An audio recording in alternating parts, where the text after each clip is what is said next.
على الدين كله ولو كره المشركون لا حول ولا قوة إلا بالله العلي العظيم أعوذ بالله من الشيطان الرجيم بسم الله الرحمن الرحيم نحمده ونصلي على رسوله الكريم وآله الطيبين الطاهرين أما بعد فقد قال الإمام علي عليه الصلاة والسلام إلهي كفى بي عزا أن أكون لك عبدا وكفى بي فقرا أن تكون لي ربا أنت كما أحب فاجعلني كما تحب۔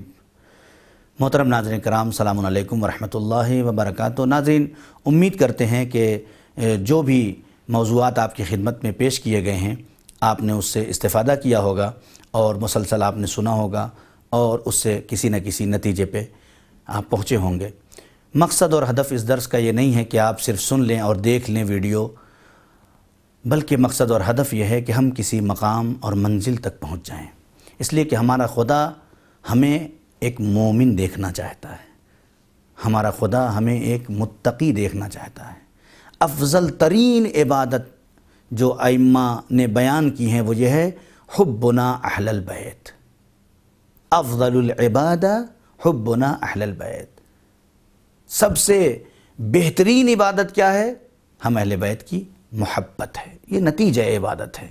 جب انسان خدا کی بارگاہ میں کھڑا ہو کر اور اس کی بارگاہ میں خشوع و خضوع کے ساتھ، اسی لیے کہا گیا ہے کہ میدان محشر میں ہر آنکھ رو رہی ہوگی لیکن وہاں پہ دو ایسی آنکھیں ہوں گی جو مسکرا رہی ہوں گی، ایک جو خدا کی بارگاہ میں گڑ گڑا کے رو کے اور اپنی گناہوں کی معافی مانگ کے منزل تک پہنچی ہوگی، اور وہ آنکھیں جو اہل بیت علیہ السلام کے غم میں۔ آپ غور کریں، محسوس کریں، نتیجہ عبادت ہمارے وجود سے ظاہر ہوگی ورنہ اور کہیں نہیں ملے گا۔ نتیجہ عبادت کا مطلب یہ ہوا کہ آپ نے جو عبادت کی اس کا ثمرہ ملا یا نہیں ملا۔ پھر وہی جملہ میرا کہنا ہوگا، ہم چیک کریں۔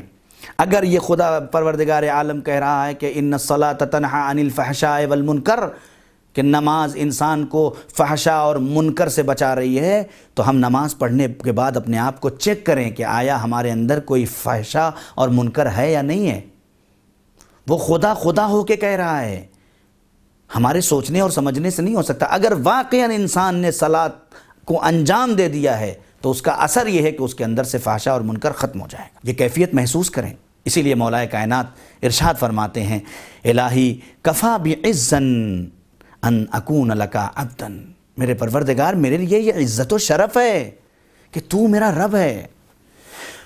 وکفا بی فخرا ان تکون لی ربا، اور یہ میرے لیے فخر ہے کہ تو میرا رب ہے۔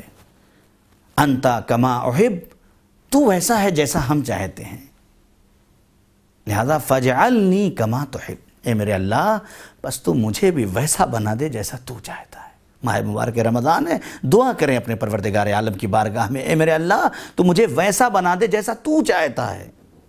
خدا کی قسم یہ دعا کرتے رہیں مستقل نمازوں میں کہ میرے معبود مجھے ویسا بنا دے جیسا تو چاہتا ہے۔ اس وقت تک زندہ رکھنا ہے اس دنیا میں جب تک ہم تیرے کام آ سکیں، جب تیرے راستے سے ہٹنے لگیں یا تیرے اہل بیت کی مخالفت پہ آمادہ ہونے کے لیے تیار ہوں تو ہمیں اس دنیا سے اٹھا لینا۔ یہ کمال انسانیت ہے، یہ کمال عبادت ہے اور یہ نتیجہ عبادت ہے۔ ہمارے اندر یہ کیفیت پیدا ہونی چاہیے، ہم کہیں پروردگار یہ شکر ہے کہ ہم تیرے بندے ہیں، یہ فخر ہے کہ تو میرا رب ہے، اور تو میرا ویسا خدا ہے جیسا میں چاہتا ہوں۔ کیوں ویسا خدا ہے؟ مجھے جس چیز کی ضرورت ہے تو ہی پورا کرتا ہے، مجھے جس چیز میں مشکل ہے تو ہی ختم کرتا ہے۔ میرے اللہ تیرے سوا میرا کوئی نہیں، ایاک نعبد و ایاک نستعین، ہم تیری ہی عبادت کرتے ہیں اور تجھ سے ہی مدد چاہتے ہیں، میرے اللہ اور کوئی نہیں ہے۔ اور تو بھی کہہ رہا ہے میرے بندے میں تو تیرے رگ حیات کے قریب ہوں، اے میرے بندے میں تو تیرے رگ حیات کے قریب ہوں۔ آپ غور کریں، یہ میرے اللہ تو ویسا ہے جیسا ہم چاہتے ہیں۔ جب ہم پر رزق کی ضرورت ہوئی تو تو نے پورا کیا، جب ہم پہ مشکل پڑی تو تو نے ہی صحیح کیا۔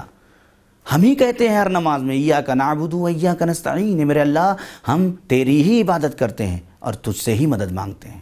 کہیں ایسا نہ ہو کہ صرف نماز میں مصلی پہ یہ جملہ ہماری زبان پہ ہو لیکن ہماری عام زندگی میں ہم مدد کسی اور سے مانگ رہے ہوں۔ ہماری عام زندگی میں ہم پوجا اور پرستش اور عبادت کسی اور کی کر رہے ہوں. ایسا نہیں ہونا چاہیے. اسی کو شرک کہتے ہیں.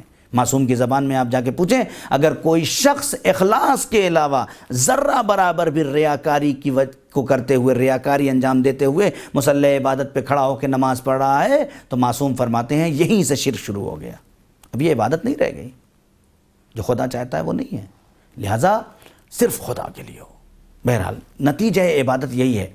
جب انسان عبادتوں کی دنیا میں گم ہو جائے گا اور عبادت کی چاشنی اپنے اندر احساس کر لے گا، محسوس کر لے گا، تو نتیجے خود بخود دیکھے گا.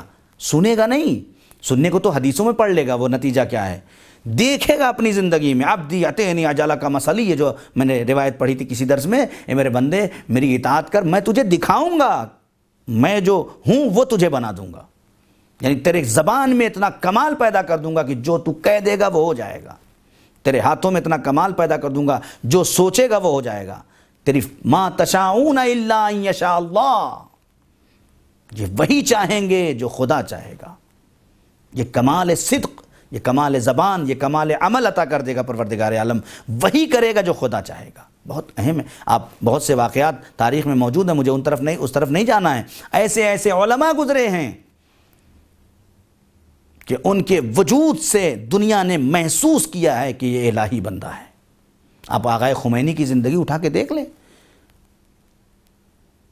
آپ حسن نصر اللہ کی، ایسے ہی نہیں بنتا کوئی حسن نصر اللہ، ایسے ہی نہیں بنتا کوئی قاسم سلیمانی، ایسا ہی نہیں بنتا کوئی رہبر معظم، ایسا ہی نہیں بنتا کوئی آغا سیستانی اور دوسرے تمام نام آپ گن لیں. اگر ہمیں وقت کا ابوذر بننا ہے، ہمیں وقت کا سلمان بننا ہے، ہمیں وقت کا فضہ بننا ہے، ہمیں وقت کا اہل بیت کی کنیزوں کی شکل میں دنیا کے سامنے آنا ہے. اگر ایسے بن سکتے ہیں تو کوشش کریں.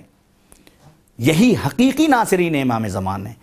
عبادت کا مفہوم ہی یہی ہے کہ انسان اپنی آخری حجت کے قریب ہو جائے، اپنے آخری حجت کے کام آ جائے، اپنے آخری حجت کے جتنا زیادہ کام آ سکے کام آئے. اگر یہ نہیں ہے تو گویا آپ صرف اور صرف عادتاً عبادت کر رہے ہیں، عبادتاً اپنا سر نہیں جھکا رہے ہیں.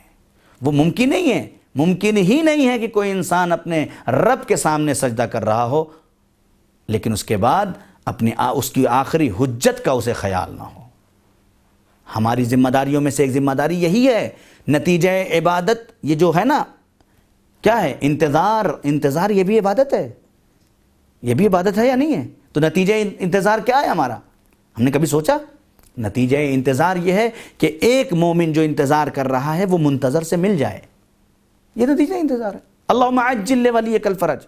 معصوم فرماتے ہیں ہر دعا میں ہمارے لیے، ہر نماز میں ہمارے لیے، ہر دعا میں ہمیں یاد رکھو اور ہمارے ظہور کی دعا کرو. کتنی بار ہم دعا کرتے ہیں اپنے امام کے لیے؟ نتیجہ عبادت کیسے ملے گا؟ کتنی بار اپنے امام کو دن بھر میں یاد کرتے ہیں؟ ہم کب یاد کرتے ہیں؟ خدا کی قسم آپ دیکھیں، ہم روزوں پہ جاتے ہیں، ہم جالیوں پہ جاتے ہیں، ہم مصلی عبادت میں جا رہے ہیں، مسجدوں میں جا رہے ہیں، مذاقانوں میں جا رہے ہیں، مجلسوں میں جا رہے ہیں، جہاں بھی جا رہے ہیں، مولا مجھے بیٹا دے دے، مولا مجھے یہ مشکل ہے، مولا مجھے مشکل ہے. ہر انسان ہر مقام پہ جانے کے بعد یہی کہتا ہے. ایک عالم دین سے واقعہ نقل ہے، انہوں نے کہا کہ مولا آپ ظہور کیوں نہیں کرتے جب اتنی زیادہ سسٹم فراہم ہو چکے ہیں، دنیا اتنی قریب آ چکی ہے اور دنیا میں اتنے ظلم و جور ہو رہے ہیں اور سب کچھ ہو رہا ہے، مولا آپ کیوں نہیں ظہور کرتے ہیں؟ مولا نے کہا اگر تم یہ دیکھنا چاہتے ہو کہ ہم کیوں نہیں ظہور کر رہے ہیں تو مومنوں کی دعاؤں کو دیکھ لو. اب بھی مومنوں کی دعاؤں میں ہم نہیں ہیں، اب بھی ہمارے چاہنے والوں کی دعاؤں میں ہم نہیں ہیں. انتظار فرج ہی فرج ہے. انسان کی مشکلوں کا حل صرف اور صرف آخری امام کے ظہور میں ہے. نتیجہ عبادت یہی ہے ہمارا، خلاصہ عبادت یہی ہے ہمارا کہ ہم ان تمام عبادتوں کے ساتھ اپنی آخری حجت سے منسلک ہو جائیں اور ان سے مل جائیں، اور ان سے صرف ملے نہیں بلکہ ان کے ابوذر بن کے ملیں، ان کے عمار بن کے ملیں. سلمان صرف اس زمانے کے لیے سلمان نہیں تھے. سلمان نام نہیں ہے، سلمان کردار ہے. فضہ نام نہیں ہے، فضہ کردار ہے. میسم نام نہیں ہے، میسم کردار ہے. ابوذر نام نہیں ہے، ابوذر کردار ہے. اور یہی کردار آخری امام انتظار کر رہے ہیں کہ ہمارا ابوذر کہاں ہے، ہمارا سلمان کہاں ہے، ہماری کنیز فضہ کہاں ہے.